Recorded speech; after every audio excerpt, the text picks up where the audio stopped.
सावन के महीने में कोई बेल के पतैया पर लेटर लिख रहा है तो कोई अपन सोना मोना मजनुआ जादू टोना के ठीक होने की कामना कर रहा है। ये जो सावन इस बार 2 महीने का है ना, इसे अधिमास कहते हैं और इस बार आपको 4 नहीं बल्कि 8 सोमवार इस पावन महीने में मिल रहे हैं। इस सावन में हर तरफ हरियाली है और हर तरफ भक्ति का माहौल है। तो हम भी आपसे कुछ बहुत ही इंटरेस्टिंग बात करने वाले हैं, जो कि बात करना बहुत ज़रूरी है। तो हमारे साथ वीडियो के अंत तक ज़रूर बने रहिएगा। नमस्कार दोस्तों, मेरा नाम है मीरा श्रीवास्तव और आप देख रहे हैं मीनिंगफुल जिंदगी। हर तरफ हरियाली, पूजा पाठ और कांवड़ियों के बोल बम के जय घोष से पूरा वातावरण ही भक्तिमय हुआ है। और इस बार तो 2-2 सावन मिल रहे हैं महाकाल के भक्तों को। तो पूरे भारतवर्ष से लोग भारत के सभी 12 ज्योतिर्लिंगों पर जलार्पण करने के लिए पहुंच रहे हैं। कांवड़ियों की पैदल यात्रा, भक्तिमय संगीत और रिमझिम बरसता सावन एक अलग ही उमंग लेकर आता है। पर इसी बीच हमें कई सारी बातें देखने और सुनने को मिली जो कि विचार करने योग्य है। सबसे पहले शायद किसी ने कहा कि अगर ये बचपन में ही किताब उठा लिए होते तो इन्हें कावड़ उठाने की जरूरत ना पड़ती। सबसे पहले तो मैं ऐसे लोगों से कहना चाहूंगी कि आप किसी भी व्यक्ति के व्यक्तिगत निर्णय और उसकी व्यक्तिगत आस्था पर सवाल खड़े नहीं कर सकते। ऐसा बिल्कुल भी नहीं है कि जो कांवड़ लेकर चलता है या कांवड़ यात्रा में भाग लेता है वो अशिक्षित होगा। मैं आपको बता दूं कि मेरी जानकारी में बहुत सारे लोग, माफ कीजिएगा, वेल एजुकेटेड लोग हर साल महादेव पर जलार्पण करते हैं और कांवड़ यात्रा में भाग लेते हैं। आप अपना देखिए, शिक्षित होने का मतलब अपने धर्म से विमुख हो जाना नहीं होता। और कोई अगर कम पढ़ा लिखा भी है तो भगवान उसके भाव देखते हैं, उसकी डिग्रियां नहीं। वैसे भारत के अन्य धर्मों में भी रैलियां, जुलूस, शोभा यात्रा में बहुत कुछ ऐसा होता है जो आपके जैसे लोगों के बोलने लायक होता है, पर आप उस समय नहीं बोलते। उस समय आप मुंह में दही जमा लेते हैं। खैर, ये भी आपकी व्यक्तिगत सोच है और हम अपने बोलने की मर्यादा का बड़ा ख्याल रखते हैं। दूसरी ओर मैंने एक और वीडियो देखा जिसमें कुछ मुस्लिम भाई कांवड़ियों की यात्रा में सुखद सहयोग कर रहे थे। देखकर अच्छा लगा। मुहर्रम के मेले और जुलूस में और ईद में भी हिंदू संगठनों द्वारा आपसी सौहार्द के कई उदाहरण पेश किए जाते हैं। इन उदाहरणों से हमें सीखना चाहिए। फेसबुक स्क्रॉल करते समय मैंने एक और वीडियो देखा जिसमें कुछ युवा कांवड़िए कांवड़ यात्रा में जा रहे थे और अपने बगल से गुजर रही लड़कियों पर अश्लील फप्तियां कस रहे थे, वो भी बोल बम के नाम पर, भगवान के नाम पर। अरे कैसे भगत हो तुम यार, और तुम्हारे इस वैचारिक गंदगी के साथ कहाँ जा रहे हो? तुमने तो बस कांवड़ यात्रा को खेल बना कर रखा है। तुम्हारी इन ओछी हरकतों से पता चलता है कि तुम जैसे लोगों की तो ईश्वर पर तनिक भी आस्था नहीं है और तुम्हारी इन्हीं हरकतों की वजह से कुछ लोगों को धार्मिक टिप्पणी करने का मौका मिल जाता है। कमेंट्स पढ़ के तो मन बहुत दुखित हुआ था। ऐसे ही युवा धार्मिक रैलियों को मात्र खेल बनाकर रख देते हैं, एक रील्स बनाने का माध्यम बनाकर छोड़ देते हैं। ऐसे युवाओं पर कार्रवाई होने चाहिए और इनके गार्जियन को भी इन पर ध्यान देना चाहिए। धर्म और उसकी भावना से खिलवाड़ करने का हक किसी को भी नहीं है। खैर, मैं एक बार कहीं जा रही थी, देवघर जाने के लिए कांवड़ियों का मतलब हुजूम उमड़ पड़ा था। स्टेशन पर, रेलवे में, मतलब जहाँ भी देखिए वहाँ कांवड़िए ही नजर आ रहे थे।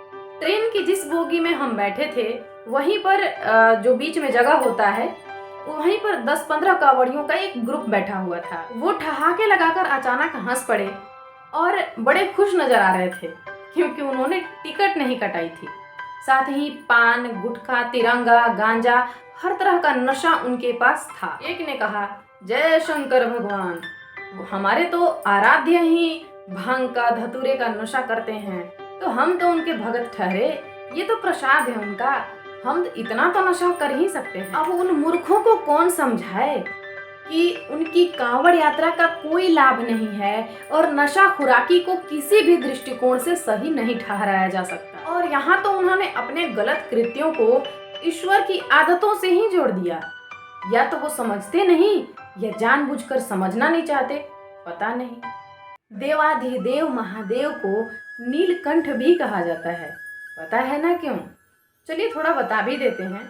जब समुद्र मंथन हो रहा था तो उससे बहुत सारी वस्तुएं प्राप्त हुई थीं। जब अमृत का कलश निकला तो देव और असुर दोनों में द्वंद्व हो गया और उस पर सब अपना अधिकार जताने लगे। पर जब विष का कलश निकला तो कोई इसका अधिकारी नहीं बनना चाहता था। तो तभी देवाधिदेव महादेव ने पहल किया और वो लोगों के कल्याण के लिए, सृष्टि के कल्याण के लिए विषपान करने का निश्चय किए। जब वो ऐसा कर रहे थे तभी माता पार्वती ने उनके गले पर हाथ रख दिया, जिससे वो विष गले में ही ठहर गया और उनका पूरा गला नीला पड़ गया। तभी से उनका नाम नीलकंठ पड़ गया है। अरे वो देवाधिदेव महादेव वो नीलकंठ हैं जो अपने गले में विषधर सांप की माला धारण करते हैं, और तुम अपने ओछी हरकतों की तुलना उनसे करने चले हो। उन्होंने तो लोक कल्याण के लिए विषपान किया था, और तुम्हारा नशा पान तो लोक कल्याण के लिए छोड़ो, तुम्हारे कल्याण के लिए भी सही नहीं है। वो ईश्वर सर्वव्यापी हैं, और तुम्हारा इस तरह से वैचारिक और व्यवहारिक दृष्टिकोण के साथ उनके दरबार में हाजिरी लगाना उन्हें कतई रास नहीं आएगा। एक और मेन पॉइंट है जिस पर बात करना बहुत जरूरी है। जैसे ही सावन आता है वैसे ही बरसाती मेंढक की तरह कुछ गायक टरटराना शुरू हो जाते हैं, खास करके कुछ भोजपुरी गायक। अरे मैं भी भोजपुरी भाषी हूँ, मुझे भोजपुरी बोलना, सुनना, लिखना और पढ़ना बहुत पसंद है। मैं भोजपुरी गाने भी सुनती हूँ, मैं भजन भी सुनती हूँ, पर इसका मतलब ये नहीं कि तुम अपनी अश्लीलता भगवान के भजन में डालकर कुछ भी बकवास परोस दो और उसकी सुनने की क्षमता मुझ में हो। नहीं है। आजकल छोटे बड़े हर गायक, मतलब अक्सर गायक के लिरिसिस्ट शायद आधी नींद में या सस्ती पब्लिसिटी के लिए जिस तरह के शब्द भजन के नाम पर चेप रहे हैं वो बिल्कुल भी डाइजेस्ट होने लायक नहीं है। पर इनके भी व्यूज बहुत जाते हैं, क्योंकि या तो किसी ने बड़े गायक ने गाया होता है या वो डीजे पर बजने लायक होते हैं। कांवड़िए भी तो बड़े बड़े डीजे बांधकर पूरी रैलियों में होते हुए नाच गाने करते हुए जाते हैं। शब्दों पर कौन ध्यान देता है? नवरात्र हो या सावन, इन मौसमी गायकों ने हर मौके का फायदा उठाया है। कोई नवरात्र में देवी माई को बुआ वाला पुआ खिलाता है तो कोई दशहरा के मेले में जान को मिलने के लिए बुलाता है। सावन के महीने में कोई बेल के पतैया पर लेटर लिख रहा है तो कोई अपन सोना मोना मजनुआ जादू टोना के ठीक होने की कामना कर रहा है। किसी को दूल्हा हैंडसम चाहिए तो किसी को मेहरारू बेटर चाहिए। कोई कोका कोला पी कर ही देवघर जाने की बात कर रहा है और किसी को अपने जीजा से ही हरी साड़ी, हरी चूड़ी और गेरुआ उठलाली चाहिए। अरे अरे, आपने नहीं सुना? ये सब गाने में है, और पिछले साल के इस बार के भोजपुरी गायकों के द्वारा गाए गए सावन में शंकर भगवान के भजन हैं। अगर आप नहीं सुने हैं तो जाइए YouTube पर सुन लीजिए। मैंने तो सुना था या मैं जानती हूँ कि भजन उसे कहते हैं जिसमें ईश्वर का गुणगान हो, जिसमें उनकी कृपा और लीलाओं का वर्णन हो। पर इन सब भजनों में ये सब गुण छोड़कर बाकी सब कुछ मिलेगा। डीजे मिलेगा, धुन मिलेगा, जीजा मिलेंगे, साली मिलेंगी, भाभी मिलेंगी, गेरुआ उठलानी मिलेगा, सब कुछ मिलेगा। थोड़ा बहुत चलता है भाई, पर तुम अपनी संकुचित सोच को लिख कर मौसमी गायकों के साथ ऑटो ट्यून पर डीजे की धुन पर डीजे अमन के साथ तुम रेल दो, ये चलबे ना। खैर, भक्ति गीत लिखने के लिए ईश्वर से लगाव और भाव दोनों होने चाहिए। खुद को टटोल लेना। ऐसा नहीं है कि सब ऐसे हैं, कुछ गायक हैं हिंदी और भोजपुरी दोनों में जिन्होंने अपनी भजन की मर्यादा का काफी ध्यान रखा हुआ है। उन गायकों को मेरी तरफ से साधुवाद। अच्छा, मेरे वीडियो का टाइटल तो देखा ना आपने? टाइटल ही है कैसे भगत हो तुम यार। सही सवाल किया है मैंने। सीजनल भगत हो या हमेशा के? इस बार सावन 2 महीने का हुआ। कुछ लोगों ने सावन के ठीक 1 दिन पहले नॉनवेज खाया, और 2 महीने के बाद जब सावन जैसे ही उतरेगा उसके ठीक 1 दिन बाद खाएंगे। इनको बोलते हैं सीजनल भगत। कहीं आप उनमें से भी तो एक नहीं हो?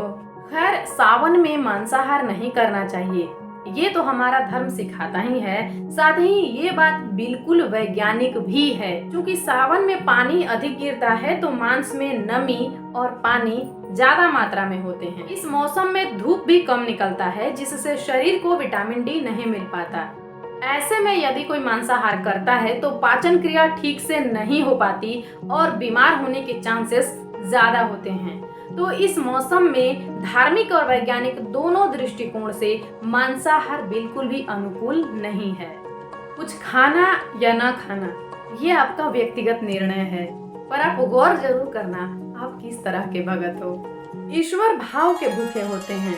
यदि आपको पूजा अर्चना करनी भी है तो आप अपने पास के मंदिरों में भी जाएं, और दूर जा भी रहे हैं तो ईश्वर के नैतिक मूल्यों को ध्यान में रखकर अपने आचरण को समर्पित भाव में लेकर जाएं और उनका पूजा अर्चन करें। देखिएगा जो बहुत ही मंगलकारी, कल्याणकारी और सुखकारी होगा। भारत के 12 ज्योतिर्लिंगों में एक ज्योतिर्लिंग केदारनाथ भी है। वहाँ से अक्सर ऐसे वीडियोस आते रहते हैं जहाँ लोग खच्चरों पर बैठ कर जाते हैं। अगर आप सक्षम हैं तभी केदारनाथ जाइए। आप पशुओं पर अपना बल दिखाते हुए न जाएं। महादेव को पशुपतिनाथ भी कहा जाता है, और ऐसे में आपका इन पशुओं के प्रति जो रवैया है वो महादेव को कभी भी पसंद नहीं आएगा। और याद रखें कि आपके धार्मिक यात्रा के कारण किसी को वैचारिक, सामाजिक या वैयक्तिक तकलीफ ना हो। अपने धर्म और धार्मिक यात्रा को उपहास का पात्र न बनने दें। ये हम सब की व्यक्तिगत और सामाजिक जिम्मेदारी है। आप भजन करें तो शब्दों का भी ध्यान रखें। आप अपने भावों को अपने शब्दों में अवश्य प्रकट कर सकते हैं, परंतु शब्दों पर गौर करना न भूलें।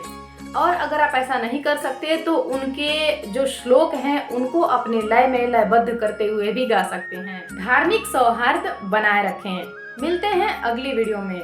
आप सभी को एक बार फिर से सावन के पावन महीने की ढेर सारी शुभकामनाएं। धर्म की जय हो। नमः पार्वती पतये। हर हर महादेव।